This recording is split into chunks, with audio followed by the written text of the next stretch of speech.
Hi there and welcome to this short video. My name is Knut Hansen, I'm German pianist, and I have recently been on the panel watching a lot of videos for the Alexander Nemtin piano competition in Perm in Russia. And I have been asked to pick out some performances where I might have advices or little helps what could be improved or how differently one could think about performing music. And as we have the 250th birthday of Ludwig van Beethoven this year, I would like to just give little hints for a performer, very young performer actually, who played the Sonata Opus 10 number 1 in C minor by Beethoven. I hope to pronounce his name correctly. It's Vsevolod Dmitrievich Staroverov, and he played this first movement of the sonata in the age group C in the second round. This was a really stunning performance. He really made huge differences in dynamics. He showed a very deep impact, personal impact on the character of this piece, and also he had a very nice drive and a very nice flow. I personally really much agreed with his way of feeling and looking on this character of this Beethoven sonata. When we look on the key of this sonata in C minor and also on the structure and the impact, we see a lot of similarities, for example, to the Grand Sonate Pathétique, the Opus 13, which is also in C minor. I really do not have much to say. Maybe these things are more to understand it in a general way, how to look on Beethoven's scores and to find a way how we can hopefully express the wishes of this great master. And I think for this piece in particular, I would have a very differentiated look on, of course, dynamics, which Vsevolod really has done very nicely, but also on accuracy of articulation and finding a way how we can deal with the breaks in the piece. When we start right with the beginning of this piano sonata, we already have these huge differences from very strong forte in the beginning to a very different piano just in 2 bars. And what is very special about how he ends up the phrase and this just very short little quarter break in between.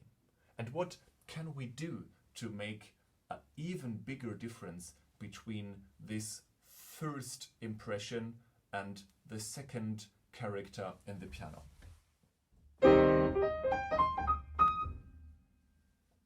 When we end up here, we are still in the forte, and the last note is a staccato quarter note here, followed by the break. What can we do with this break? How can we make this breathing point in here?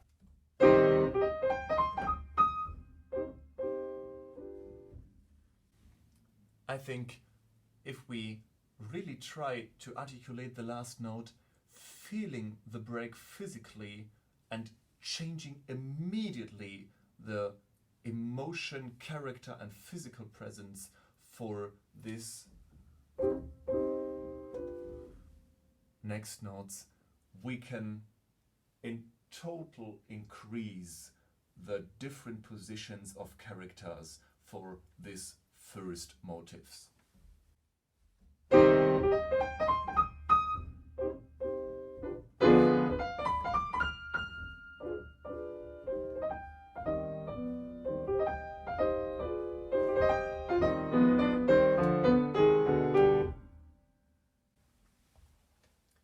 Also for this end of the phrase, we have a kind of very special Beethoven thing here, that he writes a slur between 2 notes and write a staccato dot for the second note.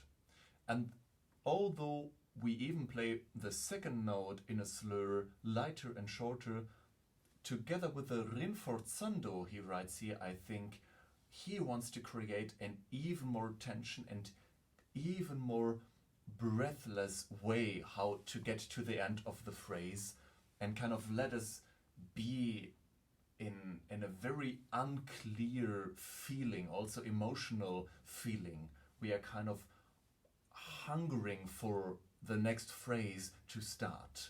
And this breathtaking way of going to the end, I think we cannot exaggerate this too much.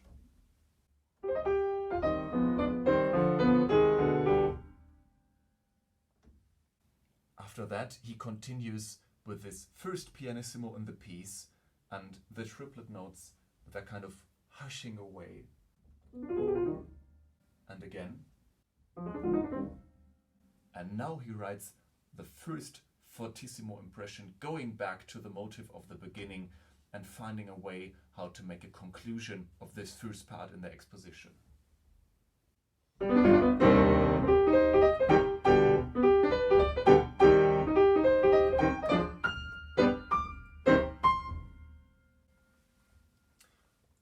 Also, I think this is very special about Beethoven, that this last 3 bars he writes a fortissimo for every bar.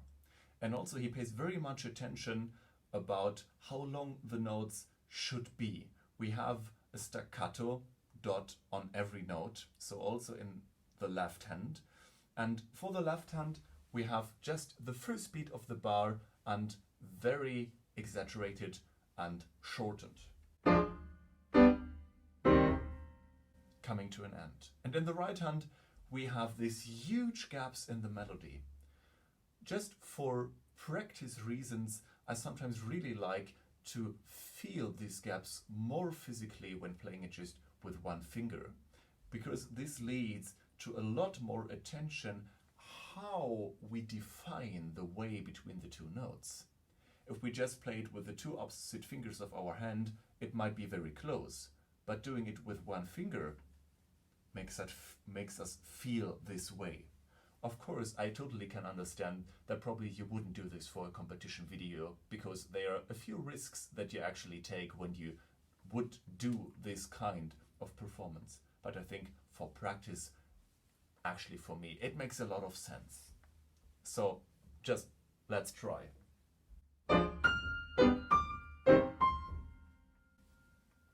This makes it really feeling differently. Now, when we proceed to this transmission phrase, he is also very careful about articulation and about how to connect the notes. And I think we also can pay more attention to this, that we show the difference between smaller slurs and longer slurs, and how this makes an effect on the phrase.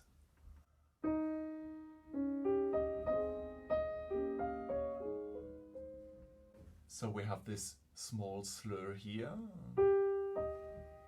one note, and the beginning of a long slur.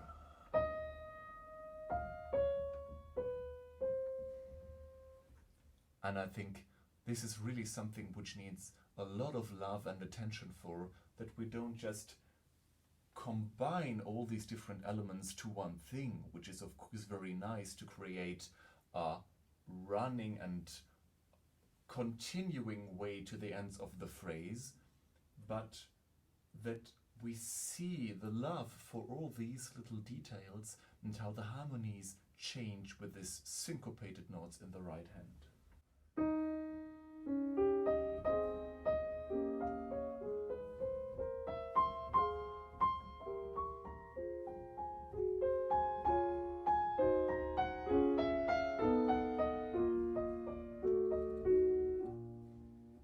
And now also for these continuing bars, when he doesn't write staccato dots on the notes and we are in a more singing mood, I think it could be possible to play a little bit more connected between the notes and to create a warmer atmosphere in here.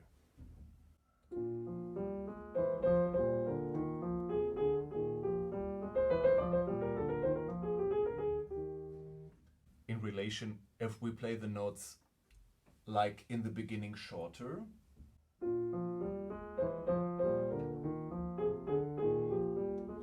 It gets kind of a maybe a little bit funny thing which I actually wouldn't see here. So I would think maybe going more for the connected notes. We have so many short and abrupt notes in the first part that this really makes a nice contrast between these different motives and themes. Now when we proceed, just a few things about how we can structure the long phrases that Beethoven wants us to play here.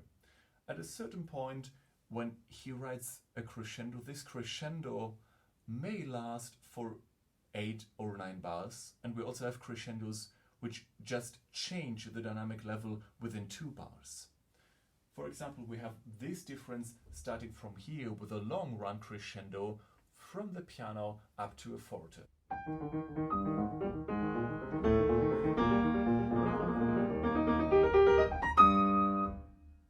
So this as the first crescendo, and now we stay in this forte here with the sforzati in the right hand.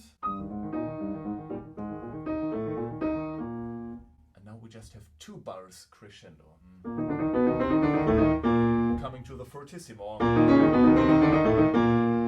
and staying in the fortissimo.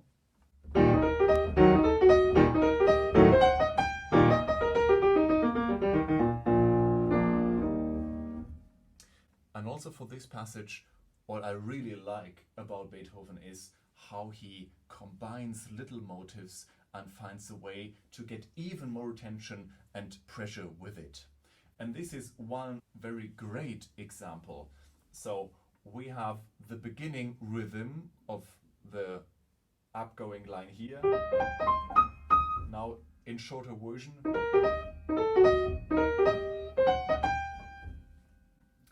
And interrupted by syncopations in the left hand.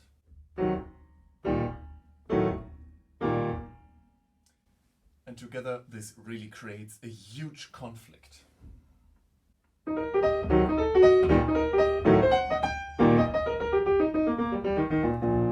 And coming back to the more gentle character.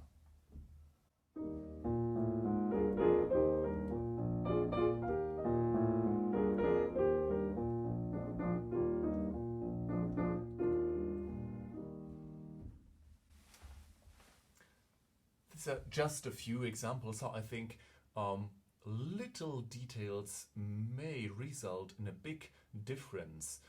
This actually is really all I can say, and I really thank a lot Vsevolod for his performance of this piece, and I hope maybe a few of my remarks may help to get a fresh and different view on reading the score and to have even more fun and joy in distinguishing between little things and to find a very personal and very thoughtful way through this composition.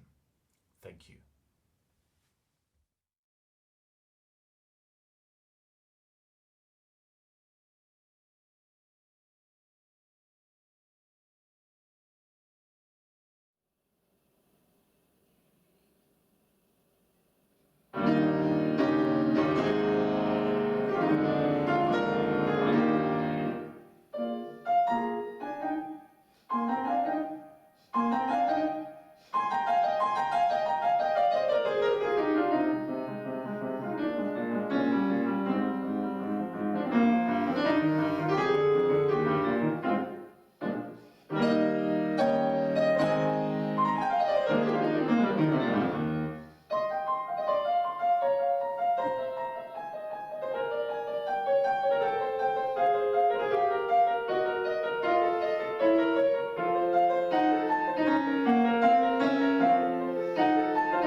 Hi there and welcome to this short video. My name is Knut Hansen. I'm a German pianist, and together with a few colleagues we watched and listened to a lot of videos regarding the Alexander Nemtin piano competition in Perm in Russia.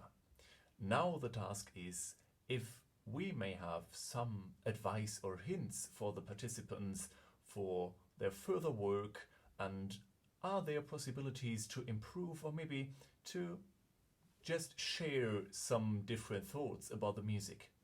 And in one of the videos I have been talking a little bit about Beethoven, and I'm actually very happy that there was at least one competitor who presented a first movement of a piano sonata by Joseph Haydn. Beethoven actually was not maybe really a pupil of Joseph Haydn, but we know that he got at least a few lessons, and although they were not probably the best friends or colleagues, or they had a few problems with each other, maybe Beethoven had more problems with Haydn than the other way around, Beethoven knew that Haydn also was a door opener and a great composer, and he composed his first three piano sonatas, opus 2, number 1, 2 and 3, and he dedicated these sonatas to Joseph Haydn. Probably also to show a bit how he developed from Haydn's style, but also as a reference to this big composer, to this great artist of his time. Now, when we look on this particular Haydn sonata, which has been performed by Alena Konstantinovna Abalian in H group E, this is the very last piano sonata of Joseph Haydn, Hoboken 16, number 52 in E flat major. And in this group of the last three piano sonatas of Joseph Haydn, they all have their very special character, but what is very often about Haydn's music, that it's full of humor and wit. Haydn was really a master in creating structures that have this kind of sometimes humorous, sometimes sarcastic or ironic idea presenting to us. And it's very interesting to see that this is somehow often very much correlated to how we use humor in language, or how wit may be produced. For Haydn, it was always to make something interesting for the listener that he or she couldn't expect. Of course, we find this in a lot of music, but I think that Haydn really reached a certain level of mastery doing that.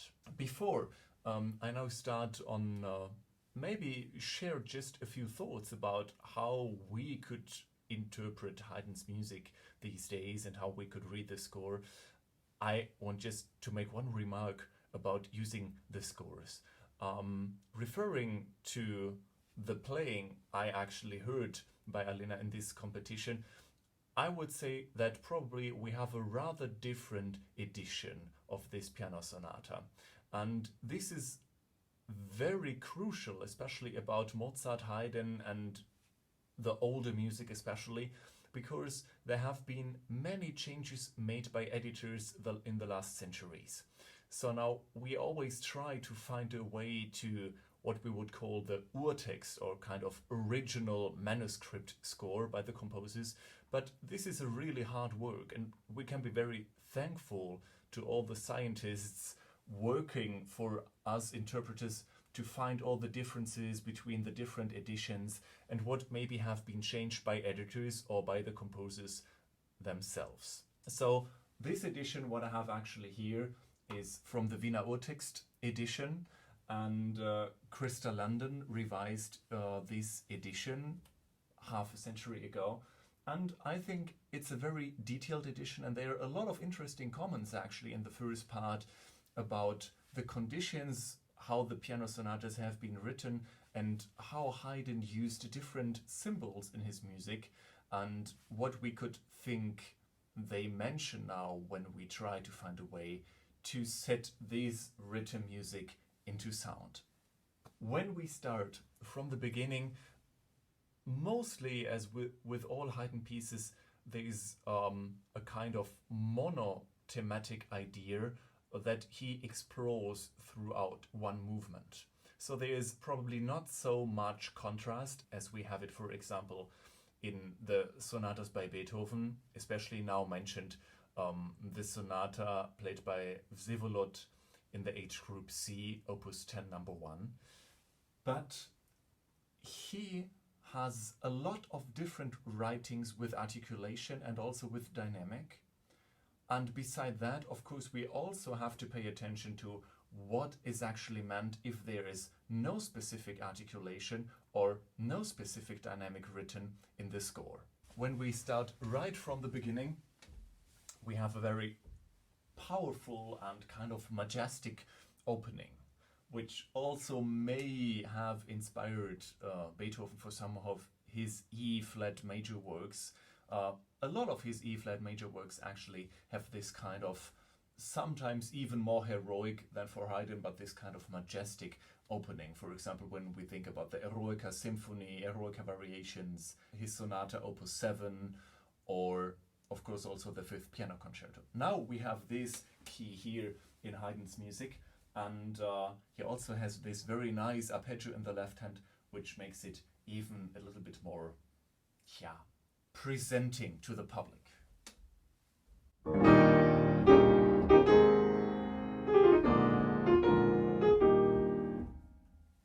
Now, this is mostly everything what Haydn now works with in the movement, and he starts by deducting all little pieces from this first part.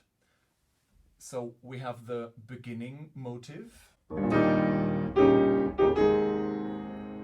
which is connected with this little line. My safest fingering, what I have somehow developed when playing in this piece, is indeed starting with the 4th finger on this A flat and going down to the thumb in these 4 notes, and then change to 2, 3, 5 on this chord, which makes it kind of very safe to play this passage. Also, there is no legato sign or nothing else, so we don't have to be scared about that we need to slur these motives. And also, I think for this kind of majestic rhythm or articulated rhythm here, I think it's good not to play too much legato or not to work too much with pedal. I think it's very important to get this rhythmic structure very clear, because this is actually what Haydn now works with in the next motives. This is also part of this second part of this first entrance. And now he plays with that second bar, with that second part. And now he connects this part with longer lines. And now he starts moving on and uses this motive to get to the next line.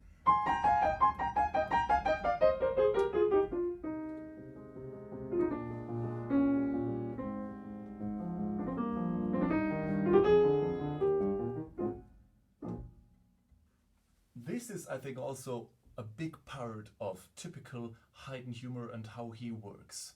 So we have this very majestic opening, and then in total contrast, dynamic contrast, the second part of the opening repeated, and then an even smaller part, the second part of the second part, repeated for a few times, and then he creates the connection out of that with the next part. So also here the breaks are very important, and how to create the tension. How can we force the listener to a specific kind of paying attention and waiting for the next phrase. When we go to the second part of this beginning theme, which is of course a little bit in contrast, we have this very interesting line here.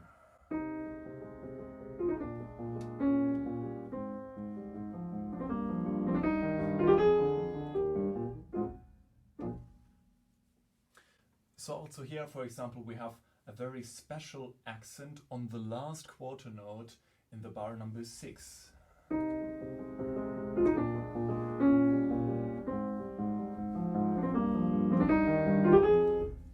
So normally, probably, if it wouldn't be there, we would play.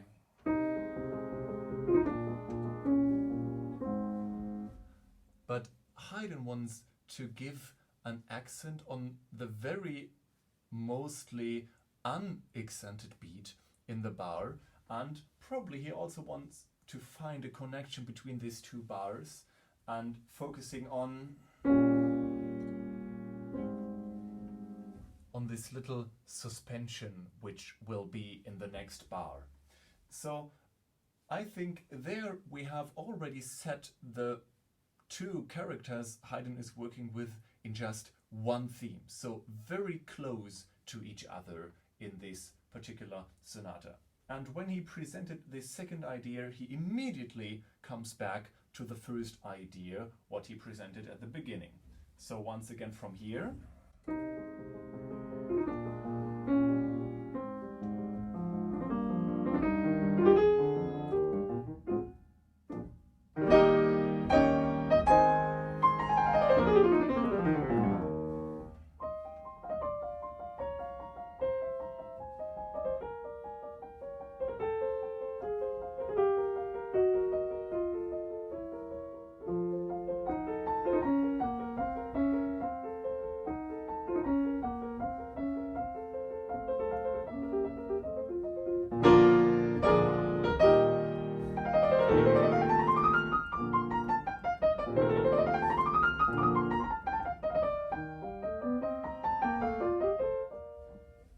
As we can see, Haydn again now uses both of the parts and he changes the voicing. So what we had before in the right hand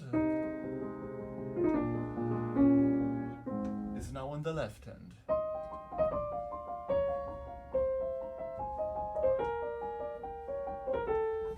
And also, which is very often, in particular in this sonata, he somehow creates a way that we think we now will go into a kind of depression minor key mood, what he actually sets here.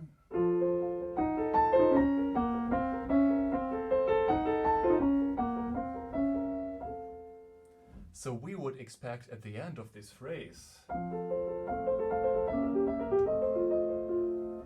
probably also minor would be possible, but it is not.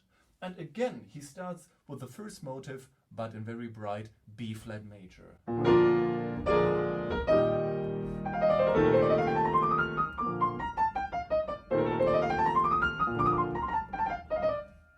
Now, when we look into this following part, we can also see how Haydn distinguishes between different articulations. Mostly, there's actually nothing above or under the notes, so it's this kind of non-legato, which we can somehow be a little bit free in terms of following the structure of the line and decide if we probably want to make a connection a little bit, just a little bit, in the direction of legato, or where we want to play even more loose.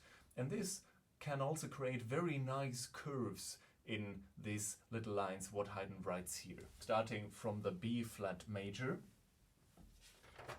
we have two ways how he repeats a bar. So starting from here,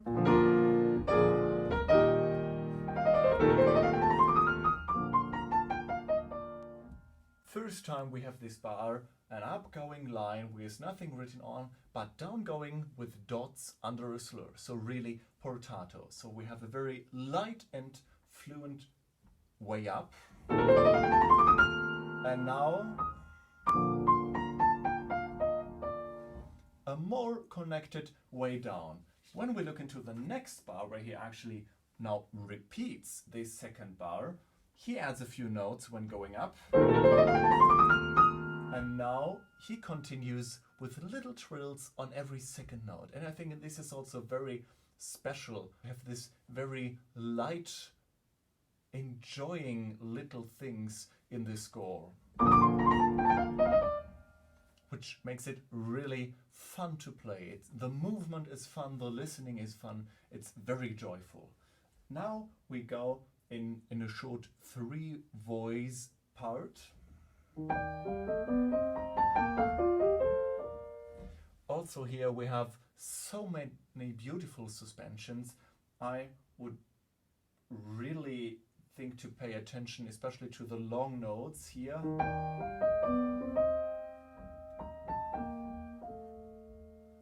That we really hear all the little notes in between.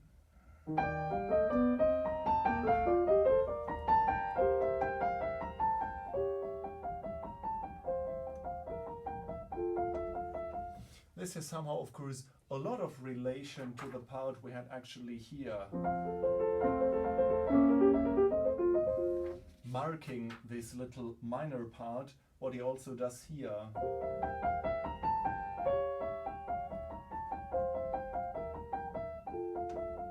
But now he continues in major.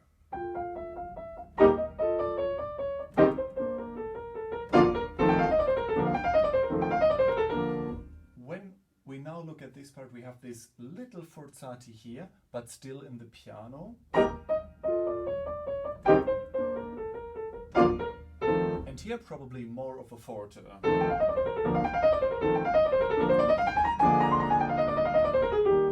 And also this all little notes, I think we can really pay attention to how the line is going. So we're starting from here, and then jumping up and going down. And again up, but so mostly it's just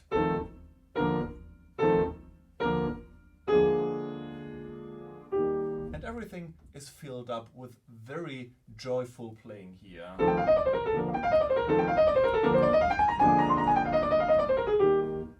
And continued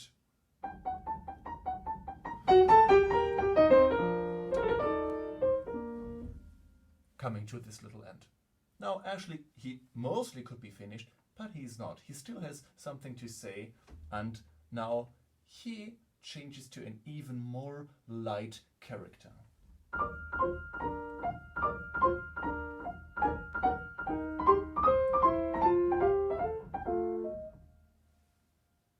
We don't expect anything, but before he wanted us to shift into the minor key, a more depressing mood, but actually he always came suddenly back to major.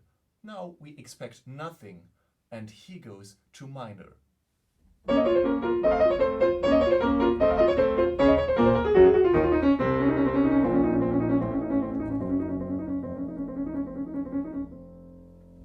And in the middle of the bar, he changes back to major.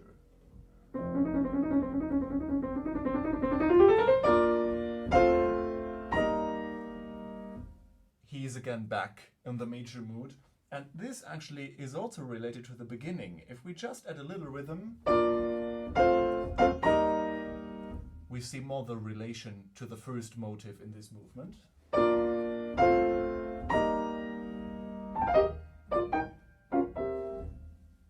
Also here, out of nothing, there's this little question at the end, and hopefully an answer.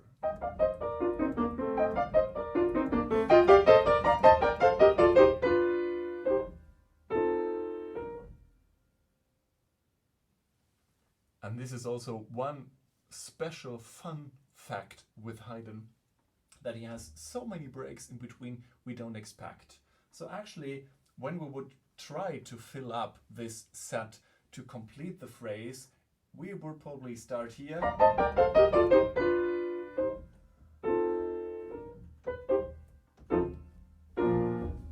And we kind of finish the cadence. But Haydn wants us to wait.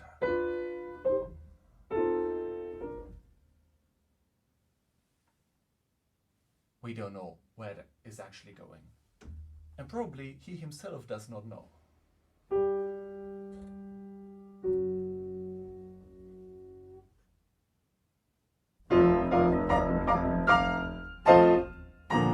And now he finds his way to the end of the exposition of this first movement of this sonata.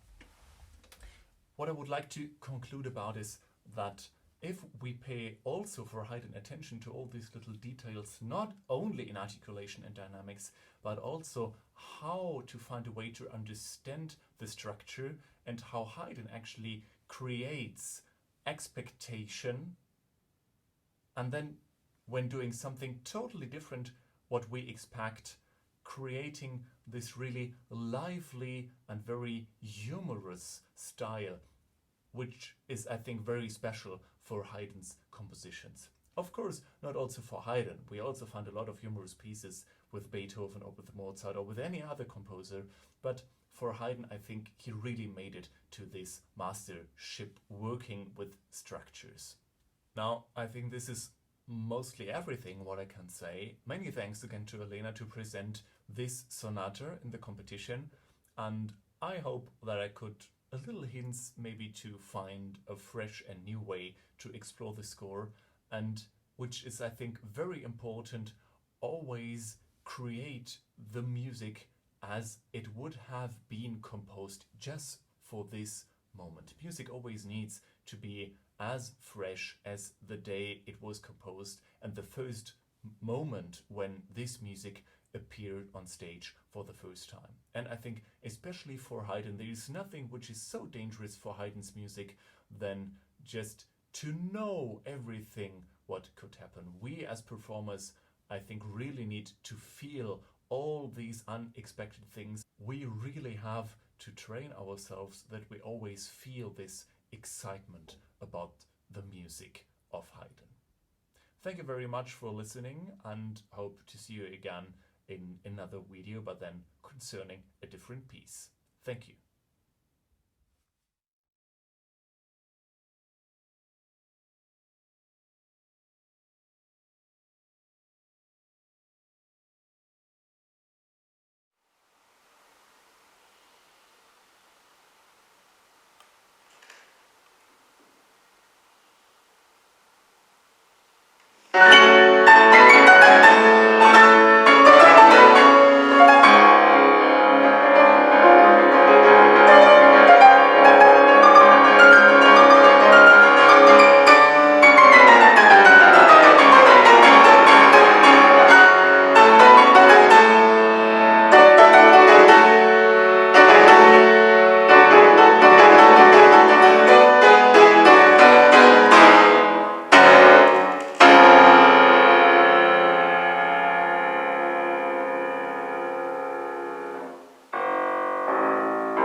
Hi there and welcome to this third episode reviewing contestants playing in the Alexander Nemtin piano competition in Perm in Russia this year.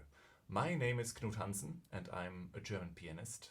As we had Haydn and Beethoven in the short clips before, I would like to have a look on a composer after Beethoven who was actually a lot influenced by Beethoven and of course Beethoven's works.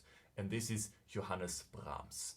Actually, we just have one performance in this competition of a piece by Johannes Brahms, and I'm very thankful for that because I think with Johannes Brahms we can see how important Beethoven has been for the later composers, about their style, about their thinking of architecture and structure in the pieces, and of course about personal expression.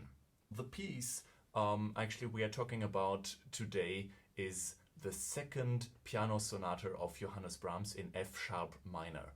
Just ahead, we know now that actually this sonata has been the first piano sonata that Johannes Brahms has composed, and we can be pretty sure that this was one of the pieces he actually brought to the Schumanns to present himself as a performer and composer. This was the point where Johannes Brahms' career actually started because Schumann wrote an article in the newspaper about this fantastic new composer. This sonata has been performed by Anastasia Sergeyevna Suslonova. She's in the age group F for the solo performances. And first of all, thank you very much for performing this piece. As I know personally, it's a very difficult one and they are huge technical demands that we have to pay attention to. But of course also musically, this is a very difficult piece. So thank you for that in advance. It's a bit similar to every composer, but the more we get from the Baroque to classical to Romantic periods, the more defined the composers write their music. For example, if we would look into a score of a Mahler symphony, he writes so detailed and everything very clear. There's not so much space for the performer, so he tries every way to somehow explain his will how the works should be played. Also for Brahms, in the other two videos we had this short introduction about what score we use or which edition we use. For Brahms, he was very careful when his works got printed, so actually we can mostly use any score that has been approved by Johannes Brahms also during his lifetime. Now this score, what I'm using right here, is again a score of the Wiener Urtext edition, but compared to other editions you can find by Breitkopf and Hertel or maybe by Peters or Henle, there are of course little differences, but we don't see as many differences as for probably classical composers. As this is an early work of Brahms, Brahms had very much the feeling that there is kind of a very large shadow that Beethoven actually made for the composers right after him, and he was probably a bit shy to compose a sonata right after Beethoven because he, as Beethoven with Haydn, would like to stand his own mind and to just say very clearly what he thinks the music should be or should describe to the public, and to find somehow a new way to be innovative and creative, but on the other hand, of course, using so much of the creational and structural style of Beethoven, that was probably a little bit difficult for him. We see a lot of Beethoven probably here, or at least that Brahms took a deep look into Beethoven's works, but on the other hand we see a young, very young and strong and actually also very well piano playing composer here. Now first, when we look overall on the piece, we see a few things which might be interesting. first we have the tempo marking, which is set allegro non troppo ma energico. If we, for example, compare this to the marking of the last movement, which is set first finale introduzione sostenuto, but then allegro non troppo e rubato.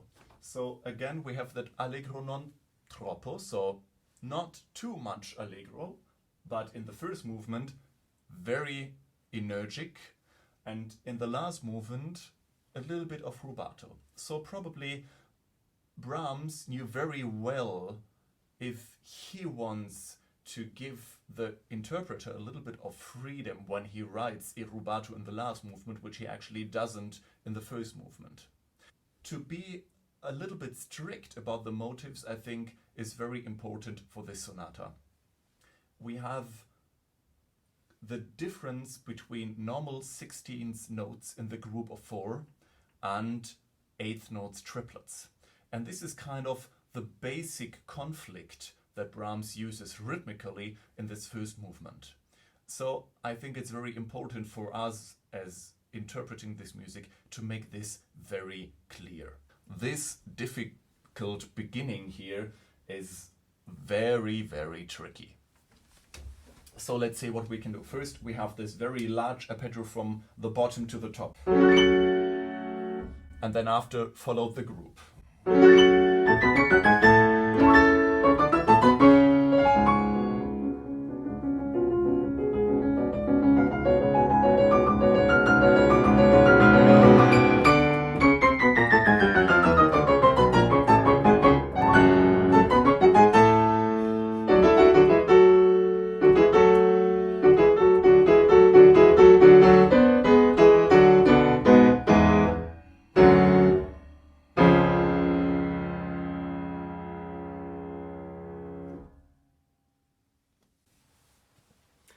So this is the very first high energetic beginning. Now, when we look, we also have huge differences in the dynamic. We start with a very powerful fortissimo, and immediately in the third bar, we get down to a piano, which makes again a huge crescendo in 4 bars up to fortissimo again. So like all this first page is mostly just showing off very much power. But beside that, of course, we can see a lot of details. First, at the beginning, Brahms is very clear about breaks. So probably, although we know nowadays that he was very fond of using the pedal for creating different colors and atmospheres, we should probably think about paying attention to these little breaks when he writes them. So this is also in the beginning. We have this short break after the chorus. And this actually is a very long quarter note, so there is no break from here to the next bar.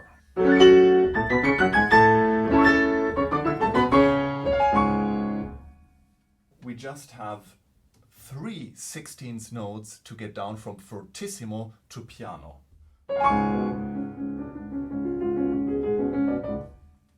And now we see that shifting movement going up, and this is actually very difficult, especially when your hands are not that big that you can grab easily the large chords Brahms is using here. But we have this upgoing line.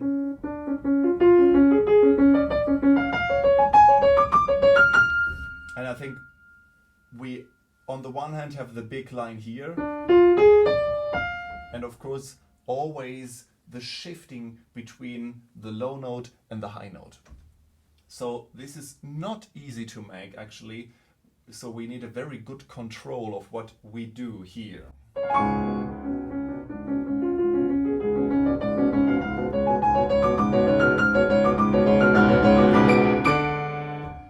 Now again, here we have this break.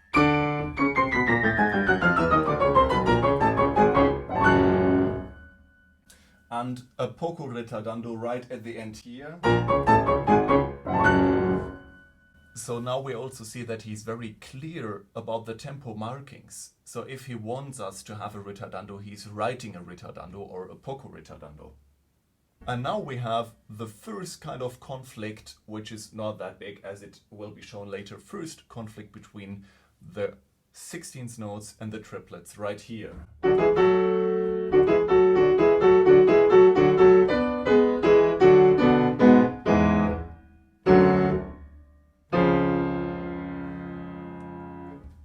Which is, I think, a written ritardando, although he adds it in the next bar. We're going from the 16th notes to the triplets to the normal 8th notes, and then this kind of syncope rhythm right in the final bars.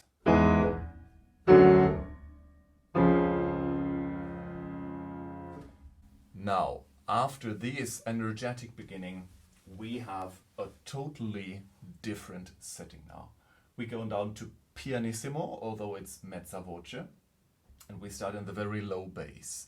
And this will be the motive where most of the piece will be created. So we have the motive right at the beginning with the 16th notes. Now we have the entrance of the motive with the triplet 8th notes.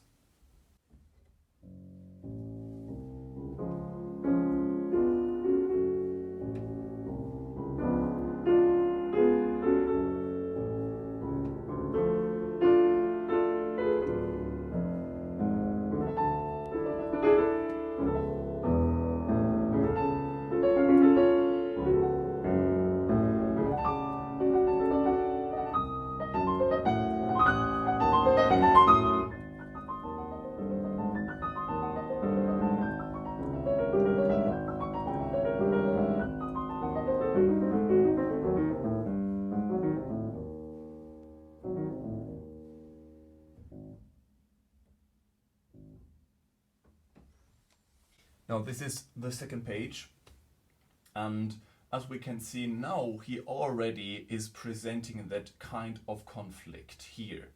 So we have this motive in the triplets, which comes 3 times, but for the 3rd time it changes. And now we start progress.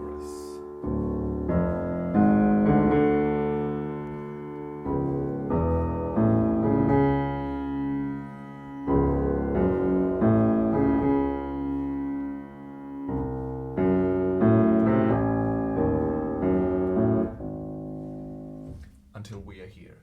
And on the other hand, we have the following lines in the right hand.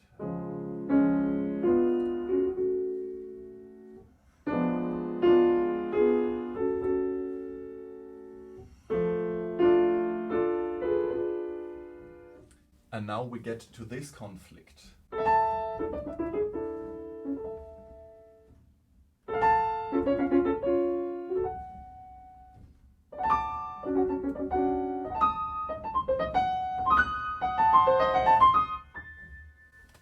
Also here we see how detailed Brahms is about articulation. So actually to playing really staccato here is kind of impossible, because we need to hold the bass, but we cannot play it just in one hand. And so we need pedals, so this staccato won't be really dry staccato. It will be in pedal, but it creates a specific character around this passage. So I think we should really consider in being clear about how we also can define the different motives with articulation. Is different than this more tend to leggero legato sound in the pedal. So making it kind of really active in the fingers.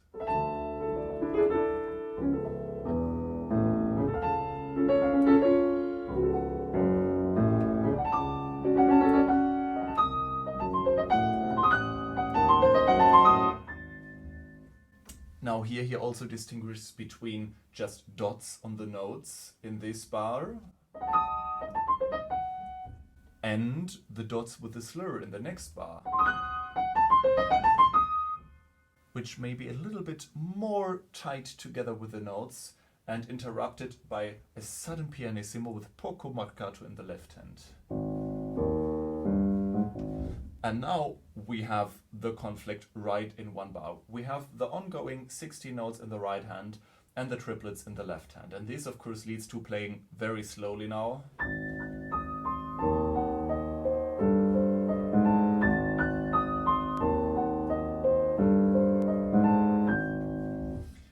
And in the fast tempo,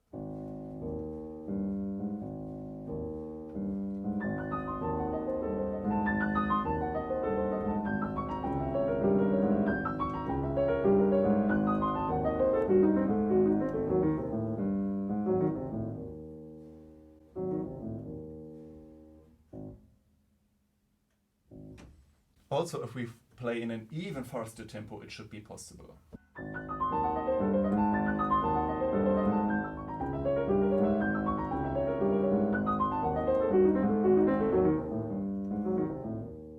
Now, again, we have this motive from the beginning,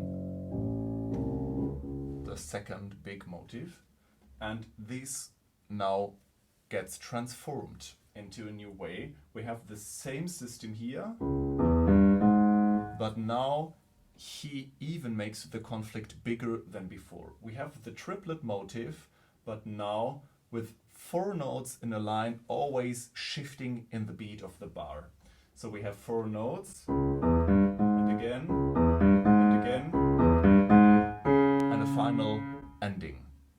So there's this kind of syncopated rhythm in here, and also the dynamic way increases very much. We start in a piano with immediate crescendo and going in 1 bar and a quarter note up to fortissimo.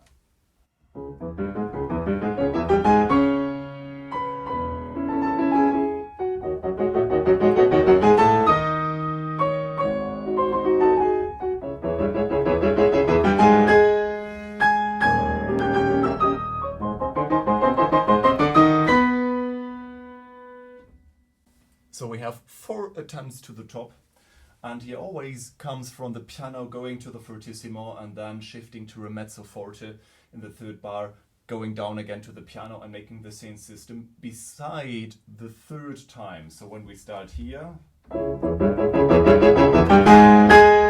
he stays in the fortissimo before going back to the piano. So this seems to be some kind of emphasizing bar before he really reaches the top. Now also here, it's so hard to make these differences in the dynamics and also in the articulation. So every note here in the left hand in this motive is marked with a staccato sign. So I think just to cover it with pedal might be helpful to show the little inside motive of 4 notes in here. So and but on the other hand, we kind of cover this particular articulation. So I think probably using less pedal, but try to define the strength, the direction, and the inner structure of the notes just by your fingers with your hands. I think this shows a little bit more of what Brahms probably intended here.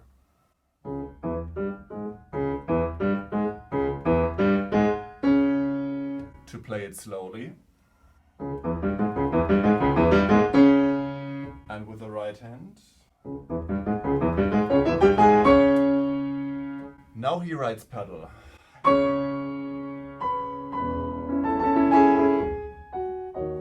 And we have that kind of glimmering effect here with all the harmonies.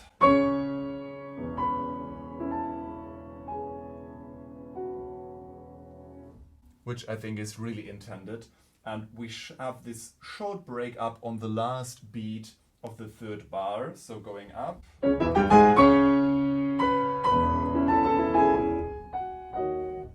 And I think this gives us the possibility to immediately go down to the piano in the next part to open the new phrase.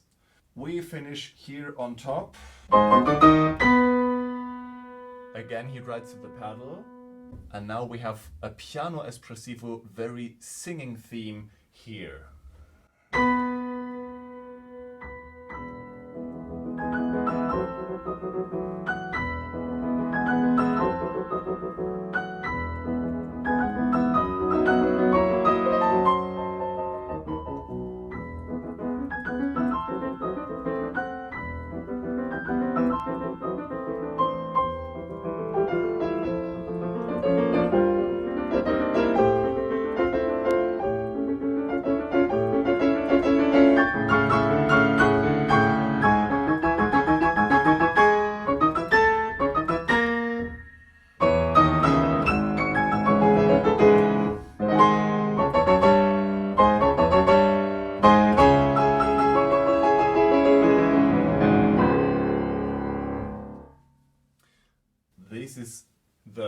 last part of this exposition of this sonata. So we start in this piano espressivo, and also here he's very clear about the pedal.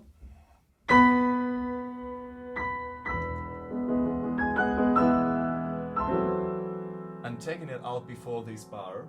And this leads to a very, very active motive of triplets in the left hand.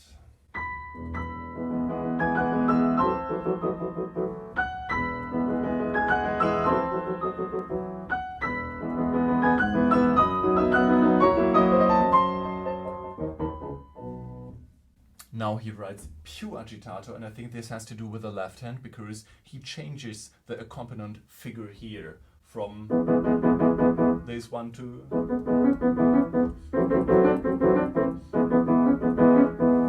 which is very hard to play in this piano pure agitato, that it doesn't get too loud. So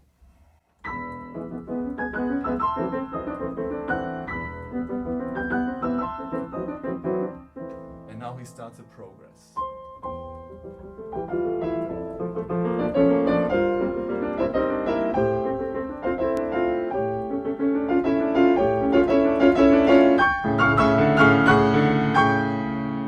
And is coming back to the original triplet motive, now in another way presented, but still we have 4 notes which create this kind of tension in the bar structure.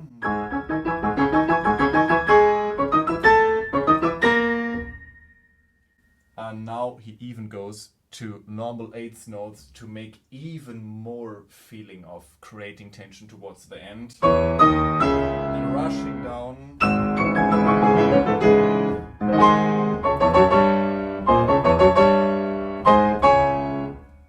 And even in the last second he tries to emphasize this motive with not playing this one but adding even one more chromatic note in this part. When we now look at the coda, so right at the end of the piece, we see how important it is to be very stable at first with the tempo. So we have a pure mosso for the coda, and when we get too fast in advance, we don't have a possibility to show this shift of the tempo. So let's see what tempo might be helpful. We still have to play the 16th notes faster than the triplets. So when we start from the triplets here, this is very good playable, and it also attempts, I think, a good tempo for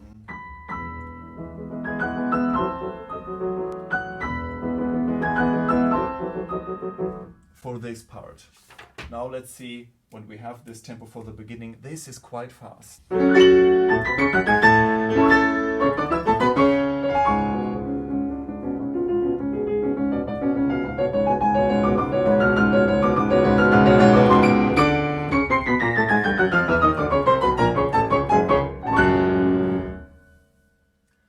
It's still playable though, but it needs of course a lot of practice, and we need to pay attention to that these all octaves, I mean most of the piece is filled up with octaves, that they don't get to an empty kind of virtuosity, so that it's not just floppy octaves,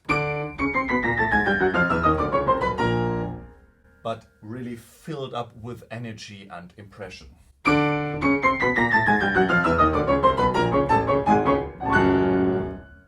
So these are the parts I wanted to speak about, and I hope this made kind of a new impression how to look on Brahms music right here. And many thanks again to Anastasia playing this really difficult piece in the competition, and I hope I could give you some hints for playing and preparing this piece. Thank you.